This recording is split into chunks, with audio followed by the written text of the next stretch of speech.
Hey everyone, thanks for tuning in to Our Community with Whitney Prather. Learn about what's happening in Stark and Tuscarawas counties and the surrounding areas. We're going to highlight interesting people, businesses, organizations, churches, events, and even more. Stay tuned.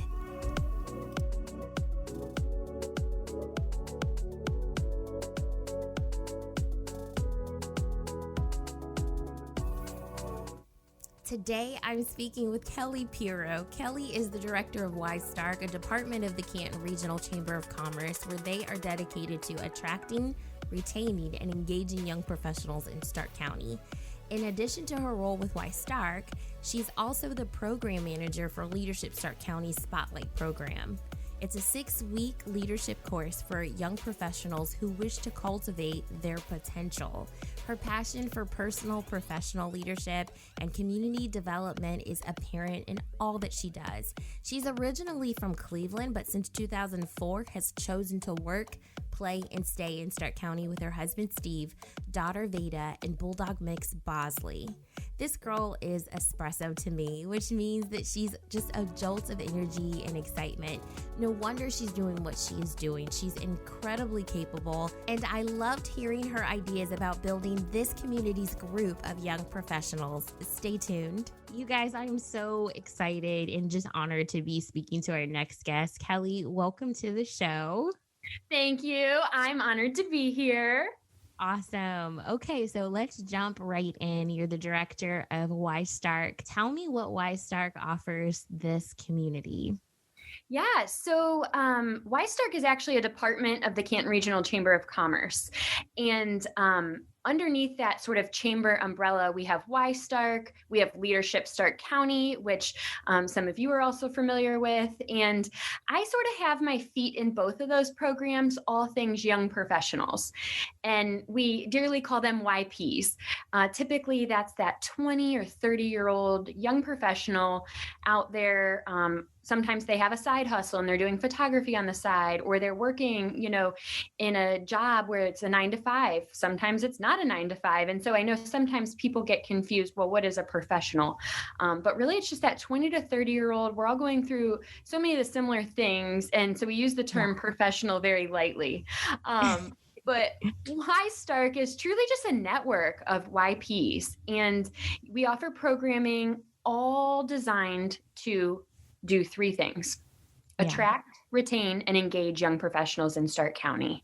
I love Stark, and I know how important it is. It's been so important to me. I joined Stark in 2008 or 2009, and I just know the wealth of engagement and knowledge that it brings to an individual.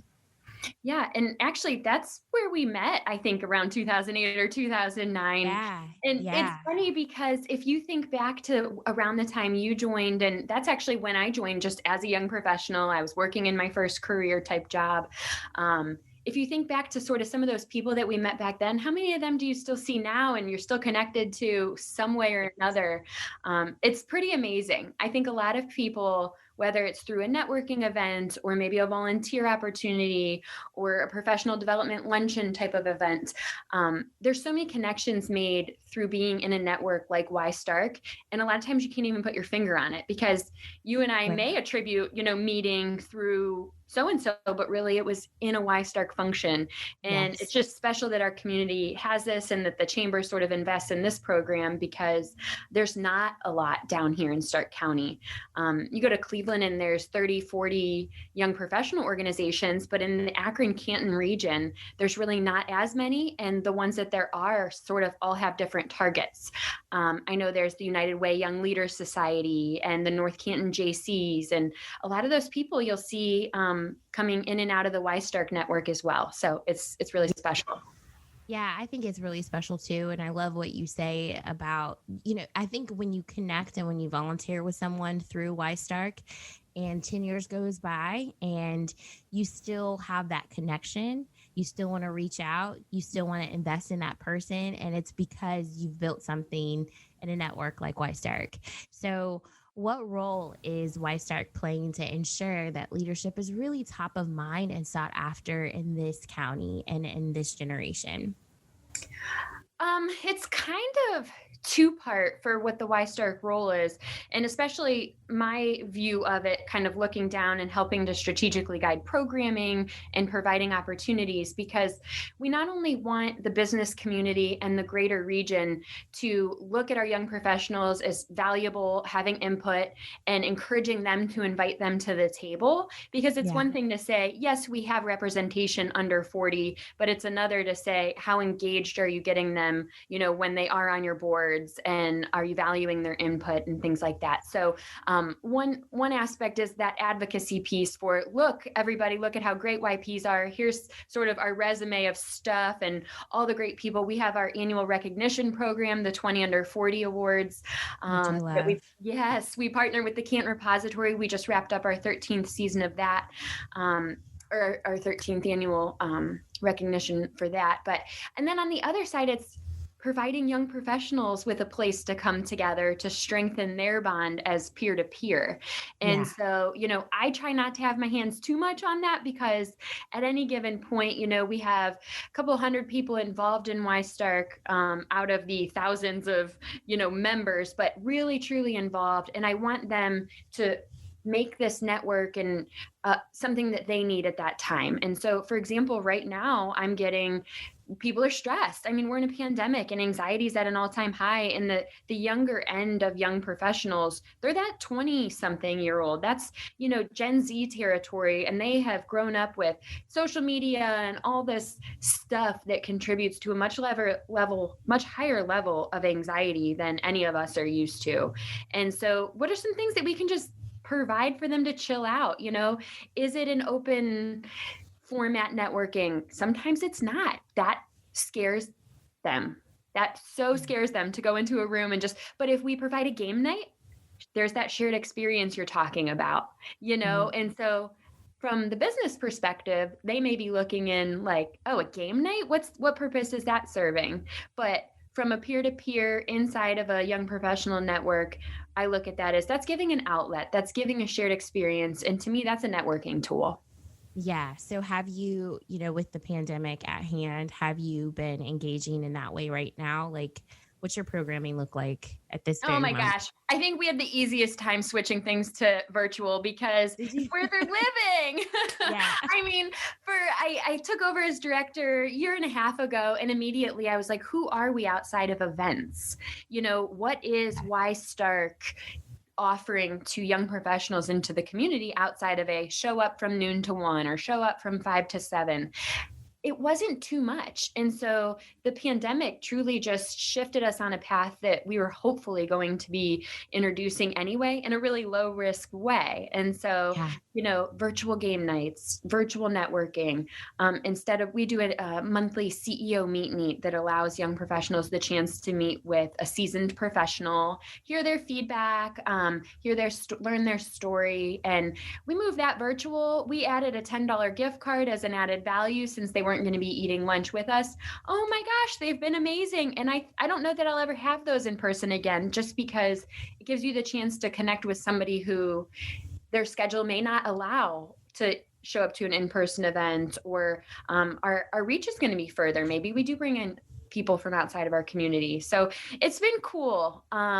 Yes, we definitely want to get back face-to-face for a number of programs, but this has been an interesting and honestly welcome break to sort of show up virtually. It was funny. We had an in-person networking just a month ago, kind of where that break was in between regulations and what was being allowed with social distancing. And I heard somebody walk up to somebody and said, I met you online.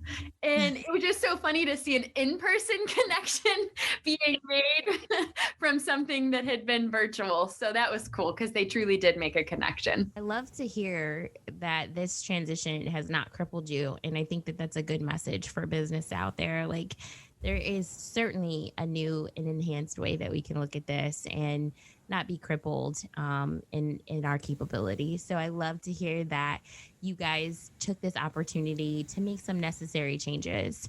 Tell me a little bit about your story. You said that you joined as director Y Stark about a year and a half ago. Tell me what you've been up to. Kind of lead me on the path to your directorship of Y Stark. Well, we'll start with Y Stark and we'll end with Y Stark. Cool. Yeah, so I graduated college. Actually, I went to Kent State University at Stark. I loved it, worked almost full time, went to school. I was actually interning for a local radio station. And I graduated and then accepted a position with a local marketing firm. We actually used to advertise, well, when I was working there with you guys with the light. Oh, And nice. when I was working there at the advertising agency, she encouraged me to get involved. And that's sort of when I looked, okay, what does that mean? What does getting involved mean? And somehow I found Y Stark. It was one of the only resources that came up outside of, contacting these social service agencies myself and going to volunteer. And so I just showed up to a few networking events, and it's not like me to just show up to an event. So I joined a committee and I, made some friends. And one of the friends I made, we actually, we went to Thailand together a couple of years ago. I mean, these are real friendships, not just, hey, I'm going to see you for an hour after work every other month or something. So got involved in Y Stark and was still involved on an event committee capacity. And then I actually had a career change. And I started working at Kent State Stark. My whole background is like so intertwined. And so you'll hear the same things. Kent State Stark was a graduate. And then, so I started working. I love it. Yeah, it's funny. I give a networking talk to colleges and I just have these logos up. So Kent State Stark, Y Stark, the marketing agency, a local retail store, and all these arrows going back and forth about how I'm connected and how, why.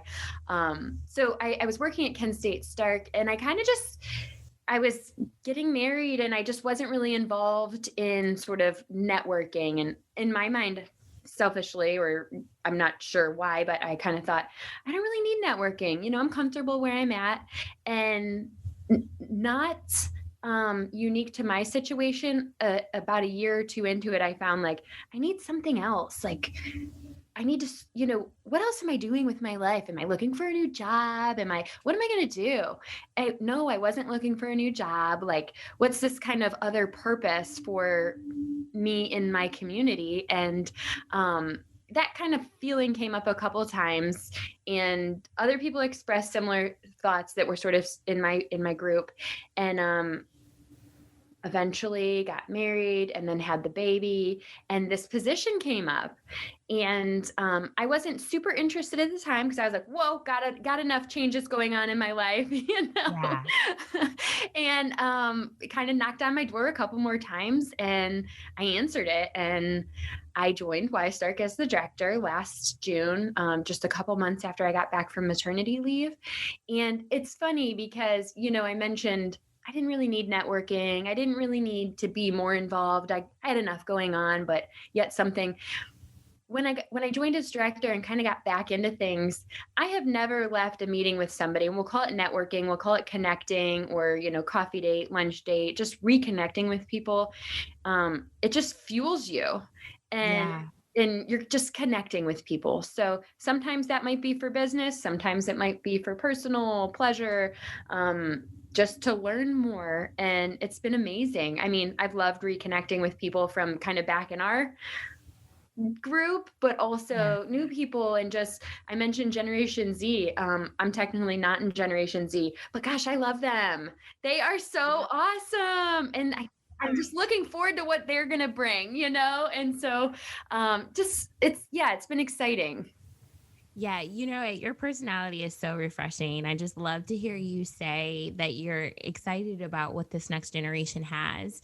I can remember being in meetings where people were kind of looking at the millennials like, oh, so I'm just excited. And I do want to embrace the ideas that Generation Z has, and then the generations that have gone before us, because it really takes all kinds, right? And I love what you're saying about building community, because that's really what it's about. And this specific show, we like to talk about building community in faith circles and in business circles. It is so important. It's so crucial, and it really gives our life so much meaning. So, okay, I need to know from you what you're excited about, be it as it relates to White Stark or in your personal life. I need to know. You have so much enthusiasm, and I know you're excited about something. What am I excited about? Oh gosh. I mean, I'm really easy to please. And so we put up our tree last night, and I'm telling you, Veda, my daughter, is not quite 2, but oh my gosh, Christmas is so exciting with a kid. It is so I exciting. love it. Another thing I'm excited about related to the holidays, growing up for Thanksgiving, we never had turkey. We had a different tradition, and I'm one of 3 kids. We always had our favorite food. And so mine was steak, my brother's was spinach, and my sister's was SpaghettiOs. Yeah. And the whole family as a whole, our favorite food was crab legs. And so we had crab legs for Thanksgiving. I also had steak. Luke also had spinach, and Sarah also had SpaghettiOs.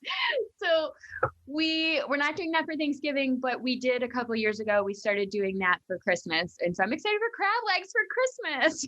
Oh my gosh. Okay. So can we talk about non-traditional? So Thanksgiving, we do very traditional around these parts, but Yes. Christmas, we have embraced the non-traditional. So, oh my gosh. And do you know, What do you do? oh my gosh, I cannot even, I just talked to my mom. I forgot about this. I just talked to my mom, and I'm like, well, why don't we do like crab legs or No. lobster or something like that? Because, my mom, we grew up like, Cajun, French, in Louisiana. And so gumbo is a part of our lives growing up. And oh my gosh, wouldn't it be so amazing to do that for Christmas? Yeah, or like the boil where you just kind of put it all in the middle of the table. Yes. You'll make it look perfect. Yes. Kelly. Pro tip, you have to get the little butter warmers for the crab legs, with the tea light, and it warms the butter. You have to be Okay. official. Yeah. Kelly. Make it Because a last year we did like a big like Italian themed Christmas dinner. The year before, I think we just did like fancy hors d'oeuvres, everything fancy. The year before that, I think we did like scallops, and like everything is like love a super good scallop. fancy. Girl, so do I. Everything is super fancy, but just non-traditional. So I'm loving this like sea boil. What do you call it? What do you call Something it? boil. I don't know, something boil. Somebody tell us, what is this called? Seafood boil. Seafood boil, I think sounds seafood right. boil. Yeah, it sounds right. That's what we're going Yes. with at the moment. You need the butter warmers, and you need the crab leg crackers, those like nutcracker things. Yeah, so that's exciting. Related to Y Stark, something I'm excited about. We were supposed to have our first conference in May, and obviously that got postponed due to the pandemic. It was going to be at the airport. It was going to be super cool. Just something different, not your typical, okay, now you're going to this breakout and here's a lunch. It was just going to feel different. We had some really cool ideas, and we postponed and had some topics around leadership and humor and just connecting with local leaders. We ended up doing it virtual in November, and I'm still very excited that went so well. And I'm looking forward to having year 2 next year, whether it's virtual or in person. My wheels are turning. Just a chance for an annual gathering of young professionals with the same mission to develop, personally and professionally, and hear from some of the best, and just create an experience that we can all have together in one place. There's power in numbers, and normally I say it's quality over quantity, but for this conference, I want both. And so I'm pumped that the virtual conference went well, and I don't even care if it's virtual or in person. I'm excited to bring that back next year. So we called it the Young Pro Conference, which had multiple reasons for that, but we kind of took that prefix pro and just kind of applied it in a few different ways, and moving us all forward as a group and as a generation. So that was cool. I'm excited about that. I'm excited. I'm excited about your vision too, just hearing about it. Very cool. So, talk to me. You seem like a person who is into personal development. Do you have any things that you're focused on right now as we move into the new year, as we're ending this year? What is kind of in your mind right now? Um, so I kind of started with talking about there's this outward facing young professional movement and what we want the business community and the community to know, but also I'm finding based on feedback that there's this internal, I guess we can also call it a movement with young professionals. And I think quarter 1 of 2021, just not knowing what the landscape of our country is going to be looking like, and where numbers are going to be falling with the pandemic, I want to put a very cool campaign together focused on that interpersonal. Yeah. I'm super late to the game. I'm sure you know who Simon Sinek is, and his books Yeah. start with why. I'm sure that applies to various faith, business, community, leadership. But I reference that too as I'm brainstorming what this first quarter sort of campaign might look like and programming might look like. But getting back to the why and Yeah. who we are as people, and just connecting that way. So yeah. Well, lots of amazing things in store with you, Kelly. I appreciate your time. I appreciate your enthusiasm and your commitment to this community as it relates to young professionals and just the community overall. Thank you for being here with me today.